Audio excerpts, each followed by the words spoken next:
अस्सलामुअलैकुम नाजरीन, आदाब, इस्तकबाल है आपका, स्वागत है आपका Parbhani update news Parbhani Maharashtra India से। मैं आपका मेज़बान कलीम कुरैशी। आइए नाजरीन, डालते हैं आज की सबसे अहम और ब्रेकिंग न्यूज़ पर नज़र।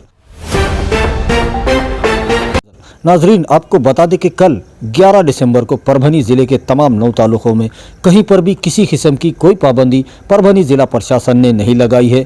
कल 11 दिसंबर को भी पूरे ज़िले का मार्केट खुला रहेगा। वो तमाम दुकानें, तमाम कारोबार खुले रहेंगे जिनको पहले से खुला रखने का आदेश दिया गया था। कुल मिलाकर कल 11 दिसंबर को सुबह 9 बजे से लेकर रात के 9 बजे तक पूरे ज़िले का मार्केट खुला रहेगा। मी परभणी जिल्ह्यातील सर्व पक्षकारांना जिल्हा विधी सेवा प्राधिकरणामार्फत अशी कळकळीची विनंती करतो की दिनांक 12 डिसेंबर 2020 रोजी परभणी जिल्हा न्यायालय येथे होणाऱ्या लोकन्यायालयामध्ये जास्तीत जास्त प्रकरणांचा निपटारा करून राष्ट्रीय कार्यामध्ये सहभागी व्हावे। धन्यवाद। आइए नाजरीन, डालते हैं आज की दूसरी सबसे अहम खबर पर नज़र। दूसरी अहम खबर आज 10 दिसंबर को परभनी के जंतर मंतर ग्राउंड, जो उपोषण ग्राउंड जिसे कहते हैं, वहां पर कुल मिलाकर 3 आमरण उपोषण चल रहे थे, जिसमें से कई उपोषण तो पिछले 3 से 4 दिनों से चल रहे थे और एक उपोषण 2 दिनों से चल रहा था और एक आज ही शुरू हुआ था।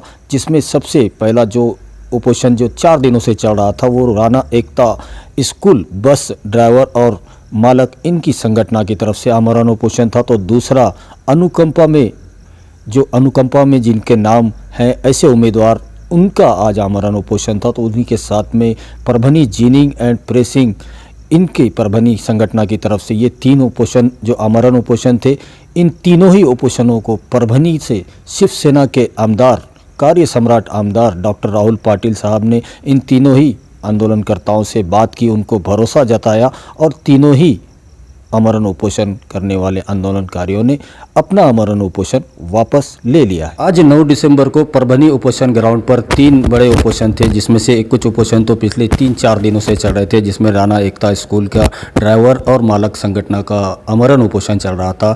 कड़ी सर्दी में, जो कि आज की ऐसी सर्दी है जिसमें हड्डियाँ जमा देने वाली सर्दी में वो लोग उपोषण कर रहे थे। आमरण उपोषण था और उनको आज राहत मिली है। परभनी के कार्य सम्राट आमदार राहुल पाटिल साहब ने उनको भरोसा जताया है कि जो उनकी मांगे है 10-12 मांगे, उनकी मांगों को सरकार के दरबार में रखना होगा। जिला अधिकारी साहब के वो कार्य क्षेत्र में नहीं आता। उनसे बात करते हैं। सर, जो आज राना एकता स्कूल का उपोषण आपके कहने पर उन्होंने वापस लिया है, उसके बारे में क्या कहेंगे, उनकी क्या मांग? जो भी स्कूल बसेस है महाराष्ट्र में, क्या परभनी ज़िले में, क्या उनके मालक चालक जो भी ड्राइवर है वो सब उपोषण को गए 4 दिन से बैठे हुए थे। उनकी कुछ रास्ता ऐसी मांगे थी कि उनको इंश्योरेंस मिलना चाहिए, उनका जो बैंक का हफ्ता है जो लॉकडाउन की पीरियड में 8-9 महीने से जो बंद है स्कूल, वो माफ़ होना चाहिए, उसको पोस्टपोन करना चाहिए। इस तरह के उनके 10-12 मांगे थे, लेकिन वो मांगे जुडिक्शन अपने कलेक्टर जिलाधिकारी के हद में या उनके अधिकार में आते नहीं, वो गवर्नमेंट के पास आते हैं, महाराष्ट्र गवर्नमेंट के पास। और आने वाले 14 तारीख से सेशन शुरू हो रहा वाला है और उसमें ये जो उनके मांगे हैं, ये मांगे मैं वहाँ रखूँगा और उसमें एक सकारात्मक निर्णय होगा, इस प्रकार की अपेक्षा मैं व्यक्त करता हूँ। सर, आपके कहने पर उन्होंने राना एकता स्कूल मालक चालक संगठन ने उपोषण वापस लिया है। तो ये जो मसला है काफ़ी बड़ा है। महाराष्ट्र में 1 लाख से ऊपर गाड़ी होंगे जो स्कूल बसेस है, तो उन तमाम के लिए महाराष्ट्र में से एक नया कानूनी बनना पड़ेगा या GR निकलना होगा, तभी इनका होगा। तब उन्होंने आपके बात पर भरोसा करके आज वापस लिया है आंदोलन। नहीं, गए 4 दिन से उपोषण पे यहाँ पे बैठे थे, लेकिन ये जुडिक्शन परभनी ज़िले का ही प्रश्न नहीं है, ये पूरे महाराष्ट्र का प्रश्न है। पूरे महाराष्ट्र में देखा जाए तो कम से कम 1 लाख से ज़्यादा ये बसेस होंगी, स्कूल बसेस। तो इसके लिए एक धोरणात्मक निर्णय महाराष्ट्र गवर्नमेंट को लेना पड़ेगा और हमने उस तरह का यहाँ से पत्र व्यवहार भी किए वाला है। और आने वाले 14 तारीख को जब सेशन शुरू होगा तो ये मुद्दा मैं सेशन में उपस्थित होगा और इसमें निश्चित ही कोई तो भी सकारात्मक निर्णय हो जाएगा। सर, दूसरा उपोषण और एक जो महाराष्ट्र और परभनी के हद तक जो जीनिंग प्रेसिंग उन मालकों की तरफ से आज के था, उसको भी आपने भरोसा जताया, वो भी आज उन्होंने अपना उपोषण पीछे ले लिया है, उसके बारे में? जीनिंग प्रेसिंग का ये जो भी प्रश्न है वो परभनी ज़िले का नहीं है, तो महाराष्ट्र का यवतमाल होगा, परभनी होगा। जिस ज़िले में बेमौसमी बारिश हुई थी उस वक़्त ये जीनिंग जो भी मालिक है, इन्होंने कपास, जो भी बहुत सारा कपास परभनी ज़िला बम्पर क्रॉप हुआ था, तो उसका खरीदी करने का काम इन्होंने किया था। गवर्नमेंट ने अनाउंसमेंट किया था कि आखिरी कपास तक वो कपास हम लेंगे बोल के, और उसके अनुसरण करते हुए ही उन्होंने ये कपास खरीदा था। उस वक़्त कलेक्टर साहब ने भी उनको आदेशित किया था, हम भी उनको विनंती कर रहे थे, और उनकी उसमें कोई गलती नहीं है। ऐसा अगर आप देखा जाए तो उसमें बेमौसमी बारिश आई, वो किसको बोल के थोड़ी आती है, और इसके वजह से लाखों रुपए का नुकसान हो गया। और ये उनकी जब जिम्मेदारी नहीं है, वो जिम्मेदारी फेडरेशन की थी। अगर वो फेडरेशन वहाँ से कपास उठा लेती थी 20 दिन के अंदर, या उनका सीड उठा लेती थी, तो ये भीगता नहीं था और वो नुकसान नहीं होता था। लेकिन अभी नुकसान होने के वजह से अगर इनको आप उसकी जिम्मेदारी देंगे कि इनके वजह से नुकसान हुआ है, तो ये गलत बात हो रही है। इसलिए हमारी मांग थी कि इनको जो ब्लैक लिस्टेड किए गए या जो भी जिनिंग प्रेसिंग है परभनी के या ज़िले के, उनको ब्लैक लिस्टेड ना किया जाए, उन्हें फिर से इस बार कपास खरीद करने की परमिशन दी जाए, और जो भी उनका नुकसान हुआ है वो नुकसान का रीएम्बर्समेंट गवर्नमेंट ने, महाराष्ट्र शासन ने करना चाहिए। इसलिए मैं गए हफ्ते में बम्बई गया था, वहाँ पर सहकार मंत्री बाला साहब पाटिल से भी मेरी मुलाकात हो गई, और उन्होंने मुझे सकारात्मक मेरी बात हो गई। और कल के मीटिंग में, कल मैं और बम्बई जा रहा हूँ, उस मीटिंग में निश्चित ही एक अच्छा निर्णय होगा। जिन्होंने गए वक्त शेतकरी और गवर्नमेंट की मदद की है, वो जिनिंग प्रेसिंग को आप सबको उनको मिलके एक अच्छा निर्णय देना चाहिए। जिस तरह से उन्होंने गए वक्त काम किया है, अगर उनको ब्लैक लिस्टेड करते तो उनके ऊपर अन्याय होगा। सर, तीसरा जो ऑपरेशन अनुकंपा तत्व के ऊपर जो 3-5 नौजवान पिछले 2 दिनों से सर्दी में ऑपरेशन आमरण ऑपरेशन पे बैठे हैं, उनको क्या भरोसा दिया आपने? वहाँ पर भी विजिट की, उन्होंने क्या बताया? उनका मसला थोड़ा अलग है। उनका मसला ऐसा है कि वो अनुकंपा तत्वावर जो भी भर्ती होती है, उस भर्ती के हिसाब से सिविल हॉस्पिटल में कुछ अपने जगह है, और उन जगह पे अगर सिविल हॉस्पिटल में अनुकंपा पे अगर कोई उपलब्ध नहीं है, तो गवर्नमेंट का एक जीआर है कि जो भी जिलाधिकारी कार्यालय में जो सीनियरिटी लिस्ट है, वो सीनियरिटी लिस्ट वहाँ पे भेज के उनमें जो सीनियर लोग हैं क्लास 3 और क्लास 4, वो ऑब्जर्व करना चाहिए, उनको नौकरी में समाविष्ट करना चाहिए। ऐसा प्रकार का वो जीआर है। लेकिन सिविल सर्जन ने, शायद उनका कहना है कि सिविल सर्जन ने वो जीआर को ठीक से पढ़ा नहीं है, और उनको आज तक नौकरी नहीं मिली है। मैं सिविल सर्जन को कंटिन्यू कांटेक्ट कर रहा हूं, लेकिन उनका मोबाइल रीचेबल नहीं है। मैं कलेक्टर साहब से भी इसकी चर्चा मेरी हो चुकी है, और कल या परसों में वो जीआर के आधार पर उनको भी नौकरी में समाविष्ट करके लिया जाएगा। आइए नाजरीन, डालते हैं आज की तीसरी सबसे अहम खबर पर नज़र। तीसरी अहम खबर परभनी में गवर्नमेंट मेडिकल कॉलेज के लिए परभनी राष्ट्रवादी कांग्रेस पार्टी का एक शिष्टमंडल आज 10 दिसंबर को मुंबई में महाराष्ट्र के उप मुख्यमंत्री अजीत पवार साहब और उन्हीं के साथ में दूसरे तमाम ही अहम नेताओं से मुलाकात की है। तो वहीं हम अपने दर्शकों को बता दें कि परभनी राष्ट्रवादी के शिष्टमंडल ने महाराष्ट्र के वैद्यकीय शिक्षण वो सांस्कृतिक मंत्री अमित देशमुख साहब से भी इस मामले में, इस बारे में चर्चा की, गवर्नमेंट मेडिकल कॉलेज के बारे में। तो उन्हीं के साथ में परभनी के पालक मंत्री नवाब मलिक साहब से भी मुलाकात की और मांग की कि परभनी में जल्द से जल्द गवर्नमेंट मेडिकल कॉलेज की शुरुआत, उसके काम की शुरुआत जल्द से जल्द की जाए। वहीं हम अपने दर्शकों को बता दें कि राष्ट्रवादी के शिष्टमंडल के प्रमुख परभनी महानगर पालिका के पहले महापौर प्रताप देशमुख साहब, इनकी अध्यक्षता में इस शिष्टमंडल में, जिसमें साबिका राष्ट्रवादी के जिला अध्यक्ष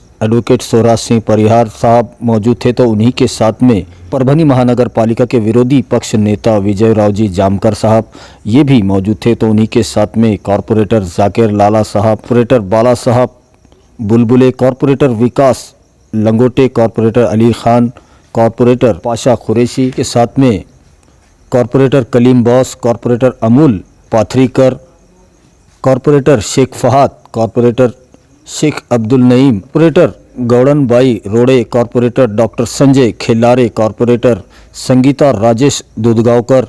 तो उन्हीं के साथ में साबिका जिला अध्यक्ष वादी के शेख बाबू मियाँ शेख कासिम साहब पिंजारी, तो उन्हीं के साथ में सैयद शमसुल इस्लाम हाशमी, इनके साथ दूसरे तमाम मान्यवर मौजूद थे। तो वहीं पर जितने भी परभनी महानगर पालिका में महिला कॉरपोरेटर हैं, उन्होंने अपने हस्ताक्षर किया हुआ लेटर पैड पर ये मांग की है।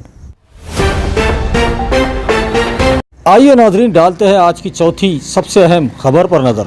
चौथी अहम खबर, बसमत परभनी बस के जरिए यात्रा करने वाले एक मुसाफिर ने गुटखे की तस्करी में उसे रंगे हाथ पकड़ा गया है और घटना 9 दिसंबर दोपहर की है, जिसमें दत्तधाम मंदिर परिसर के पास जो बस स्टॉप पॉइंट है वहां पर एक मुसाफिर उतरा जिसके पास 3 बड़े बड़े बैग थे, जिसमें गुटखा, जो महाराष्ट्र में प्रतिबंधित गुटखा है, वो मौजूद था।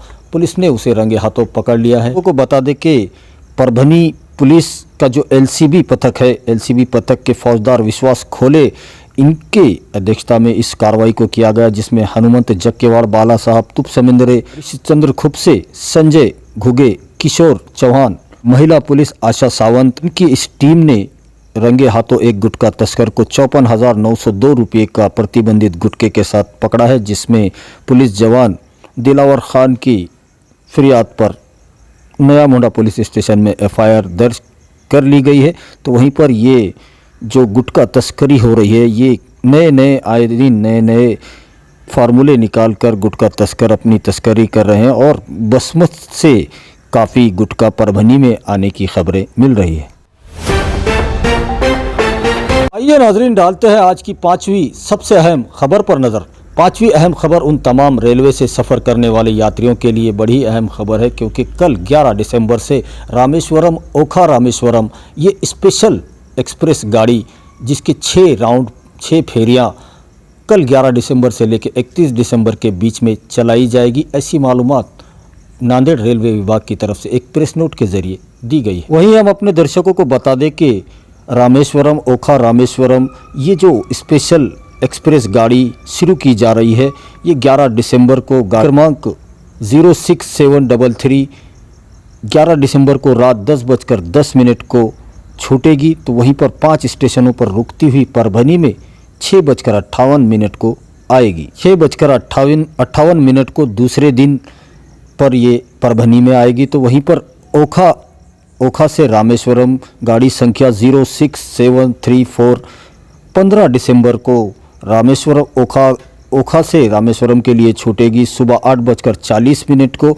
तो वहीं पर 6 स्टेशनों पर रुकती हुई परभनी में दूसरे दिन सुबह 10:38 को आएगी। आइए नाजरीन, डालते हैं आज की छठी सबसे अहम खबर पर नज़र। छठी अहम खबर, परभनी जिला पुलिस अधीक्षक जयंत मीना साहब ने बड़ी कार्रवाई की है। हम अपने दर्शकों को बता दें कि 4 पुलिस कर्मचारियों को परभनी के एसपी जयंत मीना साहब ने निलंबित कर दिया है और अलग अलग उनके ऊपर जो दोष लगाए गए थे, जो आरोप लगाए गए थे, वो साबित होने के बाद ये कार्रवाई की गई, जिसमें मानवत पुलिस स्टेशन के अंकुश जाधव उनका नाम शामिल है। तो उन्हीं के साथ में मानवत पुलिस स्टेशन के ही संतोष नरहरी, ये दूसरे, तो 2 मानवत पुलिस स्टेशन से ही 2 कर्मचारियों को निलंबित किया गया। तो उन्हीं के साथ में पाथरी पुलिस स्टेशन से ड्राइवर सुरेश भारती, इनको निलंबित किया गया। तो उन्हीं के साथ में पूर्णा तालुके के चुड़ावा पुलिस स्टेशन से वो भी ड्राइवर ही है, जिनका नाम प्रहलाद बोखारे बताया जा रहा है। इन 4 पुलिस कर्मचारियों को परभनी के एसपी जयंत मीना साहब ने निलंबित कर दिया है। आइए नाजरीन, डालते हैं आज की 7वीं सबसे अहम खबर पर नज़र। 7वीं अहम खबर, परभनी जिले के आरटीओ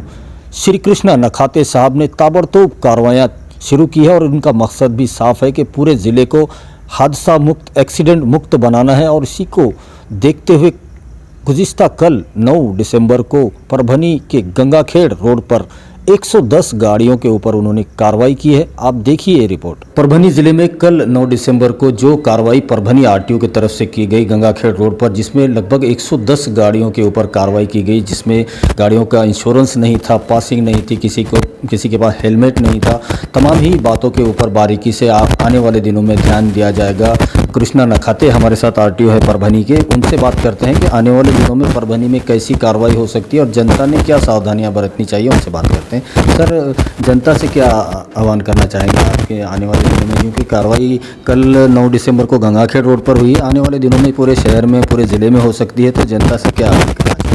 सर्वसाधारणपणे ज्याच्याकडे लायसन आहे अशाच लोकांनी वाहनांवर बसणं अपेक्षित आहे. ज्याच्याकडे सर्व वाहनाची कागदपत्र आहेत अशीच वाहनं रस्त्यावर येणं अपेक्षित आहे. हे सर्व होत नसल्याचं पाहून 9 तारखेला म्हणजे कालच आम्ही खूप मोठी कारवाई गंगाखेड रोडवर केली. जवळजवळ 110 वाहनं आपण अटकावून ठेवली. ज्या सर्व वाहनांची कागदपत्रे व्यवस्थित नव्हती, बहुतेकांकडे लायसन नव्हतं, बहुतेक लोक अंडर एज असूनही गाड्या चालवत होते, खूप सारी लोक टॅक्स न भरता वाहनं चालवत होती, खूप सारी लोक वाहनांच्या मर्यादित उंचीपेक्षा जास्त उंचीचा माल घेऊन जात होती. अशा सर्व वाहनांवर आपण काल मोठी कारवाई गंगाखेड रोडवर केली. तर माझं आजही सर्व परभणीकरांना हेच विनंती आहे की आगामी कालावधीमध्ये आपण सर्व कागदपत्र व्यवस्थित असलेलीच वाहनं रस्त्यावर आणावीत, सर्व वाहतुकीच्या नियमांचं पालन करावं. आगामी कालावधीमध्ये जानेवारीमध्ये आपलं रस्ते सुरक्षा अभियान आपण परभणी शहरात राबवणार आहोत. त्यासाठीची पार्श्वभूमी म्हणून आपण आगामी कालावधीमध्ये सर्व कागदपत्रांची तपासणी, वाहनांची तपासणी तालुकास्तरीय असेल, ग्रामीण भागात असेल आणि शहरातही असेल, या सर्व ठिकाणी आपण ही तपासणीच्या मोहिमा आगामी कालावधीमध्ये तेज होतील. आगामी कालावधीमध्ये सर्व लोकांना, परभणीकरांना माझी कळकळीची विनंती आहे की रस्त्यावरचे सर्व नियम पाळा, जेणेकरून कुठल्याही अपघाताला आपण बळी पडणार नाही आणि सर्वसाधारणपणे आपलं कुटुंब अपघातमुक्त असावं, आपला समाज अपघातमुक्त असावा आणि आपलं परभणी शहर, आपला परभणी जिल्हाही अपघातमुक्त व्हावा, यासाठी आम्हा सर्व एन्फोर्समेंट एजन्सींना आपल्या सहकार्याची नितांत आवश्यकता है. जो 110 गाड़ियों पर कार्रवाई की गई, उनके लिए क्या कहना चाहेंगे? क्योंकि अब वो तो आप उनको पकड़ लिया गया है, तो उनको छोड़ने के लिए क्या उनको फ़ाइन लगाया जाएगा, क्या कैसे उनको छोड़ा जाएगा, उसके लिए क्या? कल से लेके आज तक करीबन 45 व्हीकल्स छूट गए हैं. उन्होंने 1.5 लाख तक दंड अभी तक भरा है आरटीओ ऑफिस में. तो कल की कार्रवाई मेरे ख्याल से 2.5 लाख या 3 लाख रुपए रिकवरी गवर्नमेंट को दे देगी, ये मेरी सोच है. और रही बात बचे हुए व्हीकल, वो भी अगले आने वाले 7-8 दिन में वो भी दंड भरेंगे तो वो छूट सकते हैं. आइए नाजरीन, डालते हैं आज की 8वीं सबसे अहम खबर पर नज़र. 8वीं अहम खबर मेडिकल बुलेटिन है जो रोज़ाना हम आपको सुनाते हैं. तो आज का मेडिकल बुलेटिन कुछ इस तरह से है कि कुल मिलाकर पूरे परभणी ज़िले में पॉजिटिव पेशेंट की तादाद 7,319 बताई जा रही है. तो वहीं पर इनमें से जो डिस्चार्ज हुए हैं उनकी तादाद 6,891 बताई जा रही है. तो वहीं पर पूरे परभणी ज़िले में अब तक कोरोना की वजह से मरने वाले पेशेंट की तादाद अब भी 293 पर बनी हुई है. 293 लोगों की मौत कोरोना की वजह से पूरे ज़िले में अब तक हो चुकी है. तो वहीं पर ज़ेरे इलाज पेशेंट 135 बताए जा रहे हैं. और अगर आज 10 दिसंबर के दिन की बात की जाए तो आज के दिन भी डिस्चार्ज होने वाले पेशेंट 13 बताए जा रहे हैं. तो वहीं पर पूरे ज़िले में पॉजिटिव पेशेंट जो कोरोना की चपेट में आए हैं 11 पेशेंट नए आज मिले हैं. तो वहीं पर अच्छी खबर यह है कि आज पूरे ज़िले में एक भी पेशेंट की मौत कोरोना की वजह से नहीं हुई है. तो ये आज का मेडिकल बुलेटिन था जिसकी तफसीली मालूमात हमने आपको दे दी है. वहीं हम अपने दर्शकों को बता दें कि परभणी जिला प्रशासन और ख़ासतौर पर परभणी के जिला अधिकारी दीपक मुंगड़ीकर साहब, इनके जानिब से पूरे परभणी डिस्ट्रिक्ट की जनता से ये अपील की जा रही है कि जो 3 सूत्री मुहिम महाराष्ट्र शासन, आरोग्य विभाग, जिला परिषद, जिला प्रशासन चला रहा है कि मास्क ज़रूर लगाएं, सैनिटाइज़र का इस्तेमाल करें और एक दूसरे से सुरक्षित दूरी बनाए रखें और उसी के साथ माज़ा कुटुंब माज़ी जवाबदारी इस मुहिम में भी अपना पूरा सहयोग दे, ऐसी अपील जिला प्रशासन आपसे कर रहा है. वहीं हम अपने दर्शकों से ये गुजारिश करते हैं, ये अपील करते हैं, ये रिक्वेस्ट है हमारी आपसे कि आप हमारे चैनल परभणी अपडेट न्यूज़ को सब्सक्राइब ज़रूर करें, लाइक करें, शेयर करें और कमेंट तो ज़रूर करें ताकि आप दर्शकों की राय हमें मालूम हो सके. और बेल आइकॉन का बटन दबाना ना भूलें ताकि आने वाली हर खबर सबसे पहले आपको मिल सके. तो अपना बहुत बहुत ख्याल रखिए, ज़िला प्रशासन की गाइडलाइन का पालन कीजिए, अपने घरों में रहिए, सुरक्षित रहिए और मुझे दीजिए इजाज़त. आप देखते रहिए परभणी अपडेट न्यूज़.